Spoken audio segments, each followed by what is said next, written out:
Hare Krishna, Radhe Radhe. Welcome to my channel. आशा करती हूँ आप अच्छे होंगे, स्वस्थ होंगे और मंगल में होंगे।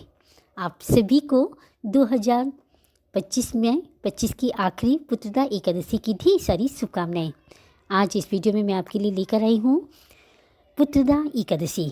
बहुत ही पावन पवित्र फलकारी है। बड़ी मन भाव से कथा सुनेगा, बहुत ही सुंदर है, बड़ी श्रद्धा के साथ सुनेगा और व्रत भी जरूर रखिएगा। साल की आखिरी एकादशी का व्रत है। बहुत ही ज़्यादा जिनकी संतान नहीं है उनकी संतान प्राप्ति होगी और जिनकी संतान है उनके बच्चों की दीर्घायु के लिए अच्छे मार्ग खुलेंगे, उन्नति के लिए और खुशहाल जिंदगी के लिए ये व्रत अपने बच्चों के लिए जरूर रखिएगा। पहले एक जयकारा लगाते हैं। बोलिए लक्ष्मी नारायण भगवान की जय, ग्यारस माता की जय, वृंदावन बिहारी लाल की जय। आइए कथा सुनते हैं। युधिष्ठिर बोले, हे कृष्ण, आपने सुंदर सफला एकादशी का वर्णन किया। अब कृपया करके पौष शुक्ल मास एकादशी का वर्णन करिए। उनका नाम और विधि क्या है? श्री कृष्ण जी बोले, हे राजन, लोगों के उपकार के लिए पौष शुक्ल एकादशी की विधि में कहूँगा। यह सब पापों को दूर करने वाली पुत्रदा एकादशी है। सिद्धि और कामना को पूर्ण करने वाली नारायण इसके देवता हैं। चर अचर तीनों लोकों में इससे श्रेष्ठ नहीं। पापों को हरने वाली कथा को मैं कहूँगा, तुम सुनो। भद्रावती नाम की पुरी थी। वहाँ सुकेतुमान नाम का राजा था। उसकी सैव्या नाम की प्रसिद्ध रानी थी। वह राजा पुत्रहीन था। बहुत दिनों तक राजा चिंतन में लगा रहता था, परंतु पुत्र नहीं हुआ। मैं क्या करूं, कहाँ जाऊं, संतान की प्राप्ति कैसे होवे? सुकेतुमान को राज्य और पुर में कहीं भी सुख नहीं मिलता था। अपनी सैव्या रानी के साथ प्रतिदिन दुखी रहता था। वे दोनों राजा रानी चिंता और शोक में मग्न रहते थे। वह मन में निराश हो गया। पुत्रहीन मनुष्य के जन्म का फल नहीं है। बिना पुत्र के घर सूना रहता है और सदा हृदय दुखी रहता है।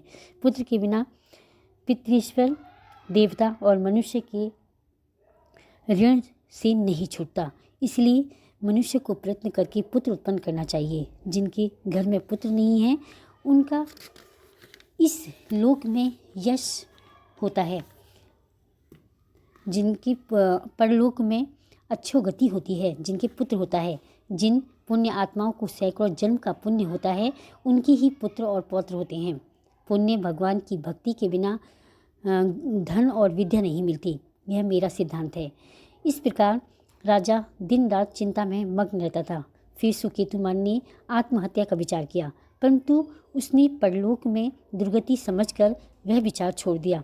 संतान के अभाव से अपने शरीर को दुर्बल देखकर, अपनी बुद्धि से अपना हित सोचकर घोड़े पर बैठकर राजा घोर वन में चला गया। पुरोहित आदि किसी को ये मालूम नहीं हुआ। वन में इधर उधर भ्रमणता हुआ, चिंता करने लगा कि मैंने ऐसा कौन सा बुरा काम किया जिससे ऐसा दुख मिला। मैंने यज्ञ और पूजा से देवताओं को संतुष्ट किया, मिष्ठान भोजन तथा दक्षिणा देकर ब्राह्मण को संतुष्ट किया, समय अनुसार प्रजा का पुत्र की तरह पालन किया। यह सब करने पर भी मुझको ऐसा कठिन दुख क्यों मिला? इस प्रकार चिंता करता हुआ वह आगे वन में चला गया। पुण्य के प्रभाव से कुमुदिनी से सुशोभित मानसरोवर के समान एक सुंदर सरोवर को देखा। यह सरोवर चकोर, चकवा और राजहंसों से शोभामायन था। उसमें मगर, मछलियाँ और जल के जानवर थे। ऐश्वर्यवान राजा ने सरोवर के पास बहुत से मुनियों के आश्रम देखे और अच्छे शकुन होने लगे। राजा का दक्षिण नेत्र और दक्षिण हाथ फड़कने लगा। इन अंगों का फड़कना शुभ सूचक प्रतीक होता है। सरोवर के किनारे मंत्रों का जाप करती हुई मुनियों को यह देखकर घोड़े से उतरकर राजा उनके सामने खड़ा हो गया।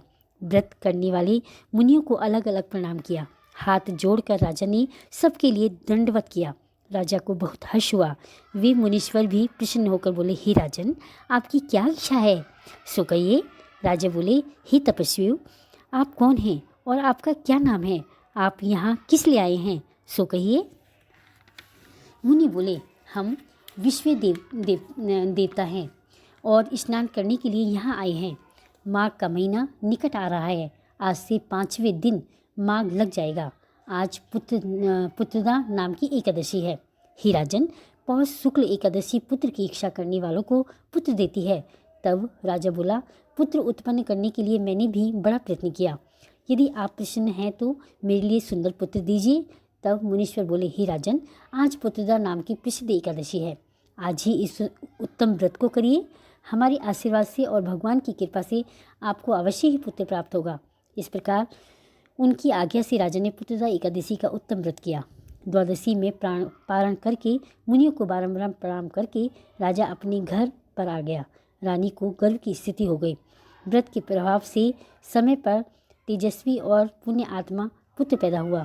वह बालक पिता को प्रसन्न रखता था। फिर वह गद्दी पर बैठकर प्रजा का पालन करने लगा। हे राजन, इसलिए पुत्रदा एकादशी का व्रत करना चाहिए। इस पुत्रदा के व्रत को जो मनुष्य करते हैं वे मनुष्य इस लोक में पुत्र को प्राप्त करके मरने पर स्वर्ग को जाते हैं। इस दिन भगवान लक्ष्मी नारायण की अच्छे से पूजा करेगा, एकादशी व्रत की कथा अवश्य सुनेगा, 11 माता की कहानी भी सुनेगा, आरती जरूर करिएगा। और इस दिन फलाहार में बछड़ी की माँ, जिसकी बछड़ा होता है गौ माता के, उसका दूध का फलाहार करना चाहिए, भगवान जी को भोग लगाना चाहिए और आप प्रसाद के रूप में वितरण भी कर सकते हैं। बोली लक्ष्मी नारायण भगवान की जय, 11 माता की जय। ही 11 माता, ही लक्ष्मी नारायण भगवान, अगर कथा अधूरी पड़ी हो तो पूरी करना, पूरी पड़ी हो तो मान रखना, कहने सुनने वाली सभी की मनोकामना पूर्ण करना। बोलिए एकादशी माता की जय, वृंदावन बिहारी लाल की जय। अगर वीडियो अच्छी लगी हो तो लाइक करें, कमेंट करें, मीनूज लाइफ स्टाइल को सब्सक्राइब करें। हरे कृष्णा, राधे राधे।